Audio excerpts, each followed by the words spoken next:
Yes. It'll be clear. Thank you. And one second. Hello. Hello.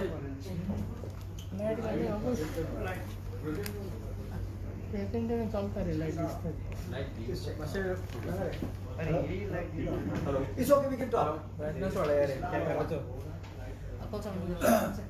So, sunburn is not new to anyone here. I think we have a long history. Okay, so it's very nice to be here. And 14 years. Yeah, I can only speak English and Hindi. So you're okay with English, right? Yeah. Okay, lovely. It's very good to be here with everyone. After we've been here in Goa for nearly 14 years. I think we've done a lot together. Sunburn owes its very existence to Goa. If there was not the platform that we got in Goa, Sunburn wouldn't exist where it is today. We've done a lot. I think we have contributed to employment. We've contributed to business, to the hotels. We've contributed to shacks, contributed to bars, restaurants, airline, taxis, local community over the year. Actually, this might surprise you, but I was talking to one of the journalist friends before everybody came in, and I asked him a question. What do you think has been our contribution to the economy in Goa? And you'd be surprised. The number runs into a few thousand crores. It's not a small, it's just not a party. This is a big tourism business. It's called music tourism worldwide. Such events are used to actually promote tourism, because every time we do an event like this, people come, and those people who come, they not only buy the ticket to Sunburn, they not only eat and drink at Sunburn, they also stay in hotels, they fly, they take taxis, they do shopping, they do khana, pina. So there's a lot of money that gets spent that actually finds its way to the local community and also to the government. It pains me. In one of the newspapers recently, I read somebody saying that Sunburn is not good for the local people of Goa. Actually, to put up a Sunburn event in December every year, I'm gonna share with you, a few thousand people work for nearly 1 month to put up the whole construction. Those few thousand people don't come from outside. There are about 50 to 100 food stalls that are set up. That food doesn't come from outside. Those stalls, managers are not from outside. The entire staff, the entire infrastructure is built using local people, local suppliers. So Sunburn does actually bet. We also pay fees to the government. We pay our taxes. We pay deposits. We do everything with permission. So far, we have never done any event in Goa without permission. At the same time, I must say that we've also stayed completely compliant. We have not broken the law till today. So it pains me sometimes when I read that, hey, we should not be allowed to do this, we are doing something wrong. We are not doing anything wrong. I also read somewhere that Sunburn will bring COVID. Trust me, just like you care for your health, and just like the local people care for their health, I care for my health. My family also cares about my health. I'm not immune to COVID. I don't think my mother or my wife or my children will allow me to come to Sunburn if the COVID risk is real. I just want to draw attention to a very, very simple point. Usually when we plan a Sunburn type of an event, it takes us nearly a year, 1 year. We apply to the government in January, we start booking the artists, we start booking the venue. It takes about a year. This year, we didn't apply in January, we didn't apply in February. We waited till the situation looked like improving. We only applied then, and our application, we've actually provided a copy of the in principle letter, permission letter that we got from the government. The application itself was conditional. We said we only need permission from the government to start planning the event, not to do the event. I just want to clarify, we are not doing the event. We've only taken permission and we are planning, because nobody in the world can predict how COVID behaves. We don't know sitting here right now in December whether you'll have more cases or less cases, no cases. In June, July this year, Goa was green. It had no cases. Unfortunately, the cases came up. The number went, and currently there seems to be a downward trend, but we don't know how it will be around Christmas. We don't know. If it is good, if it is favorable and an event can be done, we will do it. If it is not favorable, if it is not conducive, we will not do it. We care for everyone's health and safety as much as we care for ourselves, so we are not going to do it. Our commitment to the government is very clear.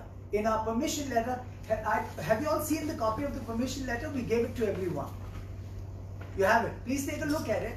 There were a few conditions put on that in principle letter. Condition number 1 was we will follow Ministry of Home Affairs guidelines, which is central government. Central government in Unlock 5.0 allowed large-scale outdoor events provided social distancing and some few other protocols were followed. We are fulfilling that condition. The other condition was we have some history with the government of Goa. We had some accounts that needed to be reconciled. That needed to be clear. We are completely going to comply with that. And the third thing is, it says clearly that the final permission will only be given looking at the COVID situation at that point in time, and which is what we're operating on. So all I want to do is, I want to reassure each one of you that we are not going to do the Sunburn event if it's not believed to be safe at that point in time. Very, very clearly.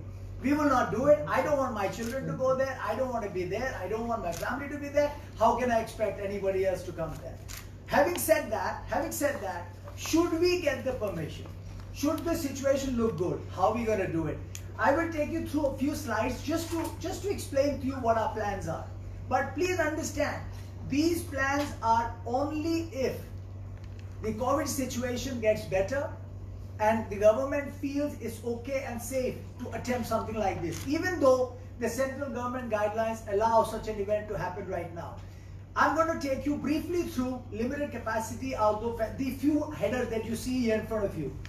In 2019, last year in December, the venue was Bagator. It's the same venue. That venue had a capacity of about 100,000 people. This year, for the same venue, we are less than 10,000.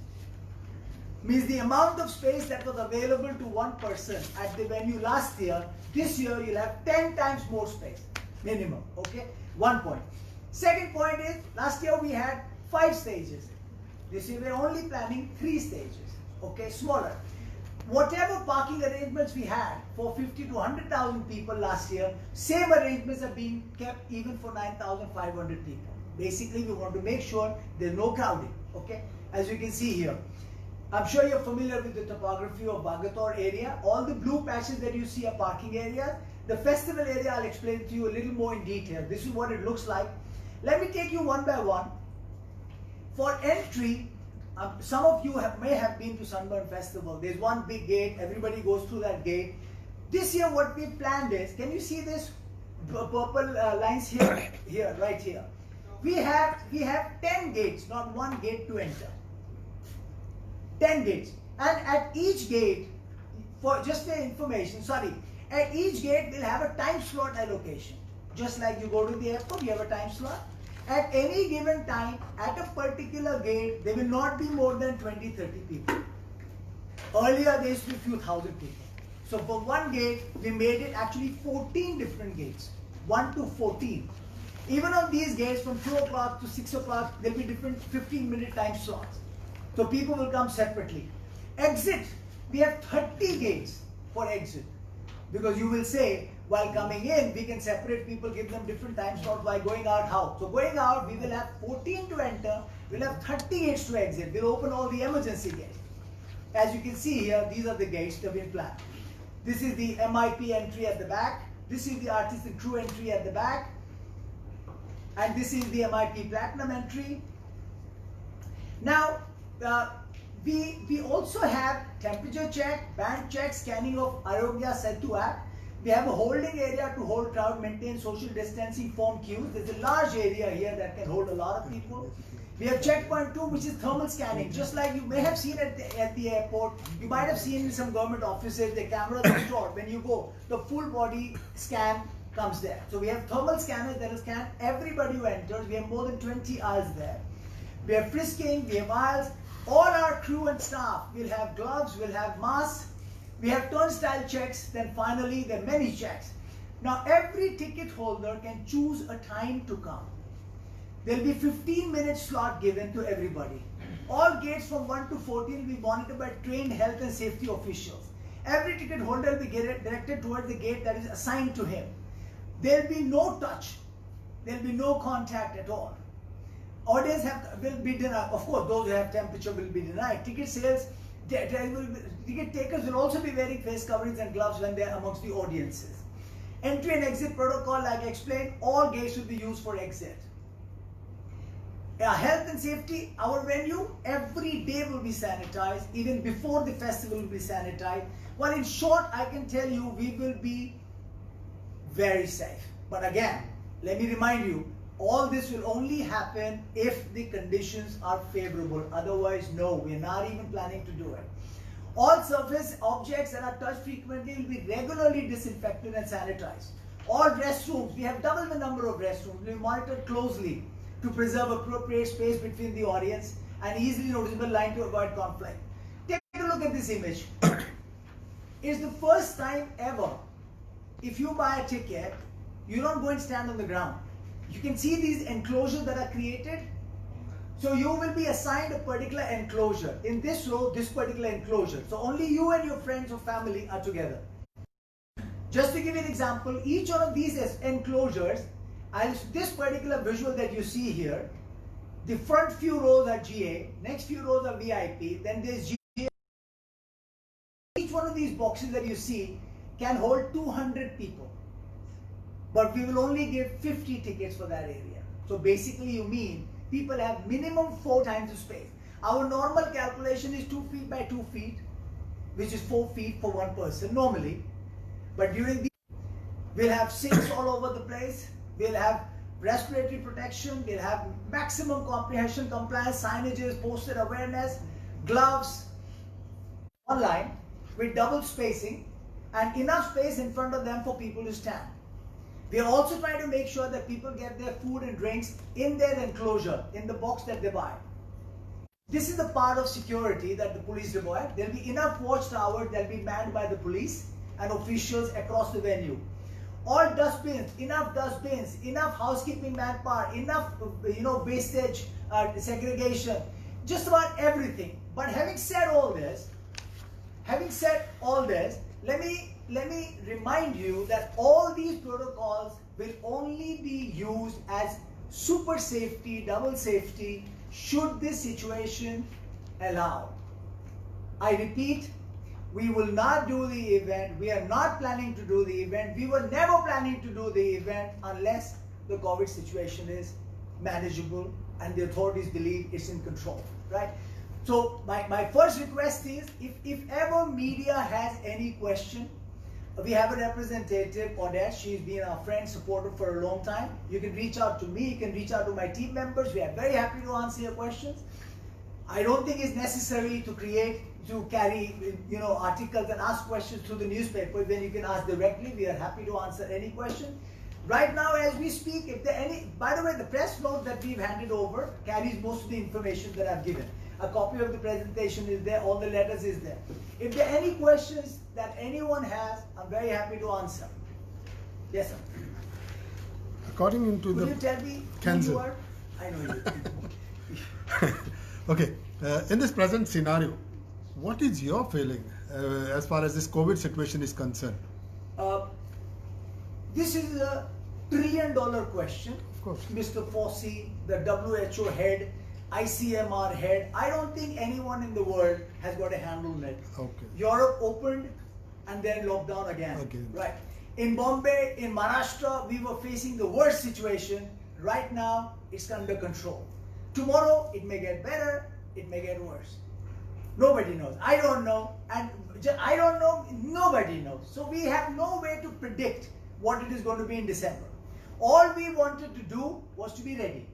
Because if 20th December, suddenly, let's say the tourism department calls me and says, oh, let us do sunburn. Can't do. If you're not planned and prepared, cannot do. So we are keeping our plans and preparation ready. If things are okay, I just met Mr. Rane, the health minister outside. I've known him for a long time, so he looked at me and he laughed because I was wearing the sunburn mask. So he recognized this. So, and I asked him, so he said, what are you doing? I said, sir, don't worry. Unless you and everyone in Goa believes it's okay, we're not going to do it. Matter ends. No, why I asked you is because you and Mr. Rani, the health minister, was in the same hotel. One side he gave a press conference to us as far as COVID issues are concerned. Yes. No, so I have the same issues. No. I today, what we're going to give you, I'm going to give each one of you a mask. Because I am, as Sunburn, I'm also telling you, please wear a mask. So even if you come to the festival, even if COVID is gone, I'm going to make sure that you wear a mask. So listen, I am as concerned, more concerned about COVID, if not as much, than anyone else. I have children, I have grandchildren, I have an old mother. I don't want COVID. I don't want you to have COVID. So please don't worry. And anyone who is worried that we want to be stupid and we want to make money at the cost of your health, no, we don't want to. The only sad part is nobody in the world knows when this menace will end. We don't know. Should we wait till it ends to plan our life, or should we get ready and execute when the things are better? So we chose the option of getting ready and waiting. So if we can't do December, maybe we'll do January. If we can't do January, maybe we'll do February. But we will do it when everybody is comfortable. Then why does the government also doesn't come clear on this? That is clear. Please open the folder. See the letter the government gave us. It's very clear. It's very sad, honestly, that people started asking questions. So we have been asking the minister and all concerned ministers. No, he said the same thing. Even Mr. Michael Lobo has been saying that. No, I spoke, Mr. Lobo, I read his statement. He said, my objection is sunburn should not happen in the current situation. If the situation improves, okay. If the situation deteriorates, no way. In the current situation, no way. So I'm also saying the same thing. I'm also saying no. But if it gets better, should we do it? Yeah, we should do it. How long will people sit at home? So people also need to get out. So slowly, as slowly the Goa is opening, in Maharashtra restaurants and bars have opened. Not everybody is open. Everybody is still not going out. Cinema theaters have opened, but nobody is going. Slowly they will come.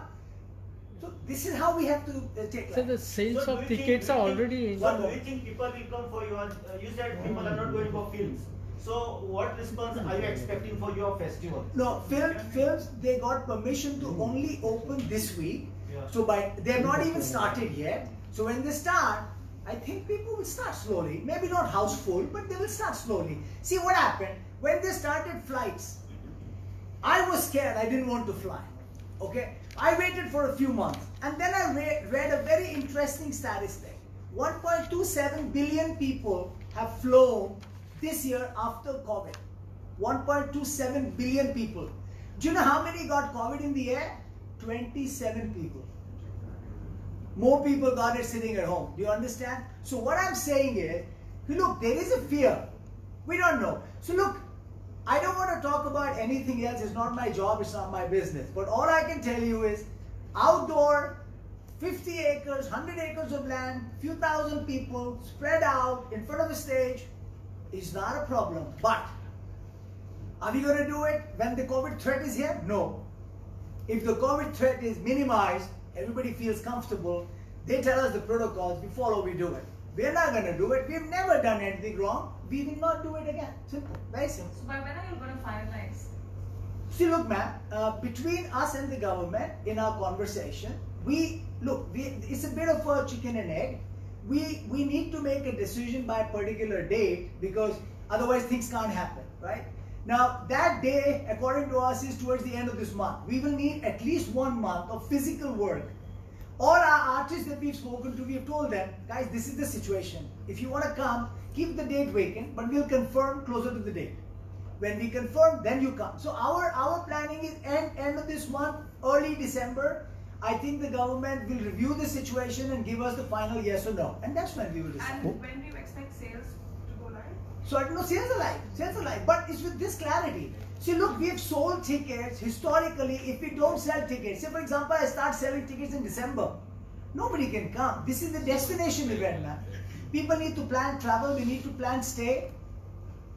But whatever is happening online right now, it will. If we can't do the event, people get their money back. There's no problem. So how many tickets are sold as So right now I don't have the exact number. I think a few hundred. It's not a huge number. Look, the whole target itself is very small. It's very small compared to whatever you've seen in Goa. This will probably be one of the smallest events, maybe as small as 2007 or Response is 2008. not good. Boss, you mean to say response is not good this time because of COVID? Sorry? You mean to say this time response is not No. It's because people are unsure. It's not COVID. See, please understand that people are going to work. People are traveling. This morning I flew to Goa. The flight was packed. The flight, there was not a single seat vacant. So, what is your say about because there have been number of opposition groups, people opposing, and especially even Goans. Then what is your say? Because they are saying at this time. Well, listen, this time I'm not doing it. I've already answered. So if you can tell them, then they'll stop opposing. So my only request is they are opposing because they think we want to do it in the middle of COVID. No, we don't want to do it. So if you can carry the message to them, then they will be comfortable. So my whole idea of coming here and talking to you was to reassure you and through you, everyone else, that we are not opportunists. We have a long relationship with Goa. We're not going to mess it up for one event. We will only do something if it is okay and safe and everybody is comfortable, government is comfortable. We don't want to put anybody to any risk. Is this clear? Is there a number you all have decided on what is safe and what is comfortable? A number of cases, Yeah, for example. but listen, zero would be perfect. You know, at one time I think, but my assessment is that currently, I'm not sure about the number, I think it's about 150, 200, am I right? Daily In the cases? 250 average rate. Yeah, somewhere there. Look, it's not my call, quite honestly. I think it's more a call of the government, but I would say if it goes double digit, you know, maybe they will consider favorably, but it still is their call. I don't think we're going to face a situation of zero. At the end of the day, restaurants, bars, hotels, casinos, live flights, buses, trains, everything is on. You know, so I think somebody needs to find a way. For sure, we don't want to be the one aggravating the COVID situation, for sure, 100%. But the final call will be taken by the government. When they take it, that's the time. Then we will decide. Supposing they But decide. they have not told you a number. They've No, not said they haven't if put- the cases reduced to so Well, much. you will agree with it. quite honestly, that benchmark technically is not defined anywhere. There is no technical definition. I don't think the world has enough knowledge and history and experience on COVID to say below 50 it is safe or above 100 is unsafe. Do you understand what I'm saying? So it's all about figuring out. So I think they will figure out. Well, the government of India, central government, decided in 5.0 on lockdown that you can do large-scale outdoor events provided you follow certain norms. That was decided in October. So what I'm saying is, government, your central government made a decision. State government made a decision to say, okay, plan. We will tell you finally whether you can do it or not. Okay, so we accept that situation. I think we need to understand that and share it with everybody so people don't lose sleep over it and they can be comfortable. And No, they but can- what happens, say today you plan and suddenly government says no, then what happens to the loss that you go through? It's my problem. It's my choice. Okay. Whether I want to work hard in anticipation. I want to work hard in anticipation. I want to take care of my fans. I want to try and give them a good time. But if the government says no, I'm not going to do it. So you are taking 50-50 chances. I haven't said anything. But listen, given the trends nationally, given what we're seeing in Maharashtra, given what we are seeing, hey, Odette, guys, don't leave, please. There's something that I want.